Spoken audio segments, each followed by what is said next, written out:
Build the person, then the performance. Why culture beats tactics every time. Let me ask you something. How many leadership tactics have you tried that should have worked but didn't? New scripts, new KPIs, new accountability frameworks, new playbooks. And yet, performance still stalled. Here's the uncomfortable truth most leaders don't want to hear. You can't out-tactic a broken culture. That's why today we're talking about build the person, then the performance, and why culture beats tactics every single time. If you lead a team, manage people, or are responsible for results, this might be the most important leadership shift you make. Section 1.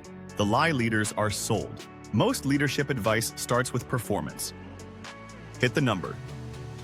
Raise the bar. Push harder. Add pressure. But here's what rarely gets addressed. Performance is a lagging indicator. It's the output of everything happening underneath the surface. Mindset, trust, energy, psychological safety, belief, identity. When leaders skip the human side and go straight to execution, they create teams that comply, but don't commit. And compliance is fragile. The moment pressure increases, motivation drops. The moment fear enters, creativity dies. The moment trust breaks, performance follows. That's why tactics without culture eventually fail. Section 2. What build the person actually means. When I say build the person, I'm not talking about being soft. I'm talking about being intentional.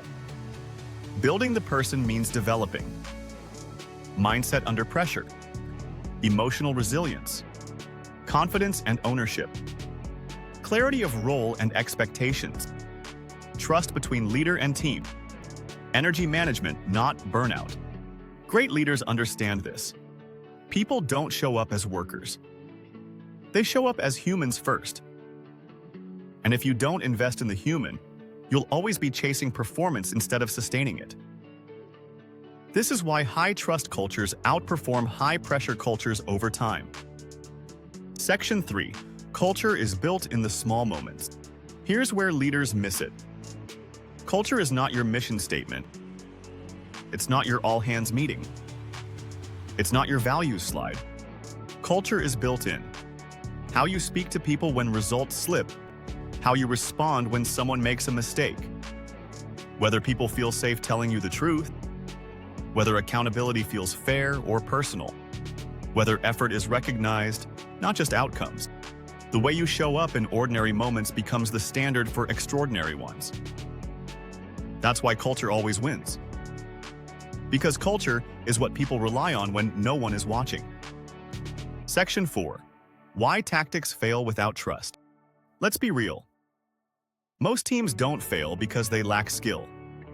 They fail because they lack trust. No tactic can fix. Fear-based leadership. Inconsistent accountability. Leaders who say one thing and do another. Teams afraid to speak up. Burned out high performers carrying the load. You can roll out the perfect system, but if people don't trust leadership, they won't fully buy in. Trust accelerates performance. Fear suppresses it. And leaders who ignore that reality eventually lose their best people first. Section 5. What high-performance cultures actually do differently. High-performing cultures share common traits. They value clarity over control. They practice transparent communication. They hold consistent standards, not emotional reactions. They develop people before demanding results. They coach instead of command. They create safety and accountability at the same time.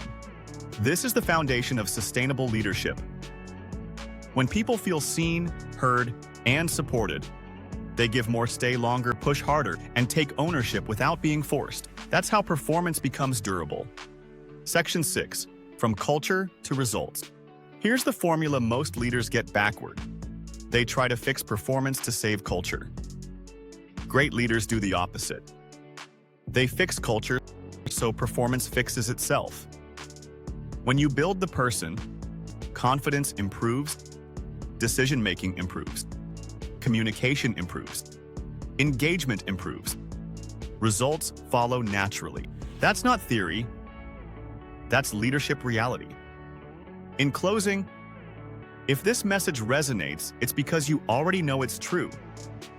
You've seen tactics fail. You've watched culture carry teams through hard seasons.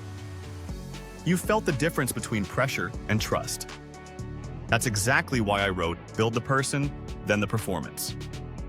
The book goes much deeper into building trust without losing accountability, creating culture that scales, leading through pressure without burning people out, developing people who perform when it matters most. If you want to lead better, build stronger teams, and create sustainable performance, check it out. I'm passionate about leadership and the impact we as leaders have on those in our charge. I say this often. We can be the reason our folks flourish in business or the reason they want to leave their job. Don't be latter. We can't ever have enough good in this leadership community. I enjoy helping others learn how to be the force for good, even when it feels hard to do what's right for those we work with. And if this helped you, hit like, subscribe, and drop a comment with the word culture, so I know to go deeper on this topic in future videos. Because leadership isn't about squeezing more out of people. It's about building people who want to give more. Thanks for watching.